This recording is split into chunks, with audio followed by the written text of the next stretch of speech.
So if I can just say to Queenslanders, please continue to go and get tested as you need to. Any symptoms whatsoever, it's really critical. And there were 18,776 vaccines administered by Queensland Health yesterday. So that means we have in Queensland 68.78% have had at least one dose, and 50.3% are now fully vaccinated. So that's fantastic news. Well done to Queensland. Now, we've just come from our teleconference with the Chief Health Officer and Yvette Darth, the Health Minister. They're currently in Rockhampton, once again encouraging people to get vaccinated. It's absolutely critical that we get as many people vaccinated as possible. And because we've had such good news over the last week, the Chief Health Officer, Dr. Young, has today advised that we can ease restrictions from 4 p.m. today. So what does that mean? From 4 p.m. today, that means we go back to those stage 3 restrictions. So our pubs, clubs and cafes can have double the number of patrons, 1 per 2 square metres. For our young people, dancing is back. You can have 100 people to your home. Now, the other issue that I know has really impacted on people not being able to visit their loved ones in aged care facilities and hospitals, they can all go and do that, which is fantastic from 4 p.m. today. And I know that has been very, very difficult on people. So in relation to restrictions, there are still some restrictions that we need to do. And the first thing, of course, is use that check-in app. And then secondly, it's in relation to masks. So if people can just generally follow these principles, so where you can't socially distance indoors, wear a mask. We would suggest that you continue to wear these masks when you are going into shopping centres, when you go onto public transport.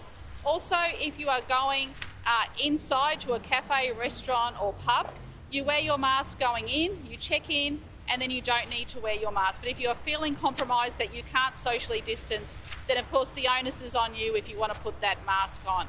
So these masks are very, very vital in terms of stopping any potential spread. But because Queenslanders have done a great job, Dr. Young has advised us this morning that those restrictions can ease. Schools too, I might just mention that we're asking students and teachers to wear the masks, of course, going into the schoolroom and out. They will be applying from next week. But teachers can remove their masks if they're at the front of the class teaching, and the students can remove their masks if they are seated. So that's also easing it for people as well. And of course, this weekend is our big Super Vax weekend. Once again, I'm just urging people to go and get vaccinated. And also the timeline has come up from our last Super Vax weekend of when people are due for their second dose. So we're expecting a lot of people out there this weekend. Yesterday I saw a whole lot of people over at South Bank, over at the Convention Centre getting their vaccination, which is of course great news. So happy to take a few quick questions.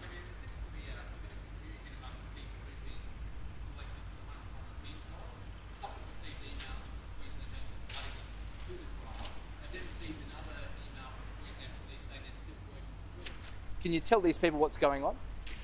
Look, I'm happy to look into that, Tim. Look, what we're doing is the trial is starting on Monday. Of course, people will be coming in on flights during that week. The trial is for 1,000 people who are fully vaccinated. This is something that we have been working on for quite some time, and I'm very pleased that the Commissioner, the Deputy Commissioner and the Chief Health Officer said that we're all set for Monday, and everyone's very excited to hear that. It sounds like a great program. Who's selecting who goes into those 1,000? Is it health or police? I think it's the exemptions unit, but I'll check for you. Yes. Yeah. Do you think we'll get closer to the 80% double dose threshold?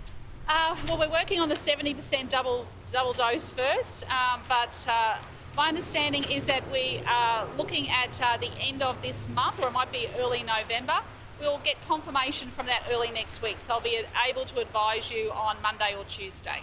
So possibly 70% by the end of the month? Or by the end of October is my understanding, end of October, early November. Yeah. When will Queensland set a date for opening state borders? There'll be another National Cabinet meeting next month, and we hope to be in a position then. But we will open when it's safe to do so. So what we're looking at now, we're looking very closely at what's happening in New South Wales and Victoria. I note there's some easing of restrictions in New South Wales.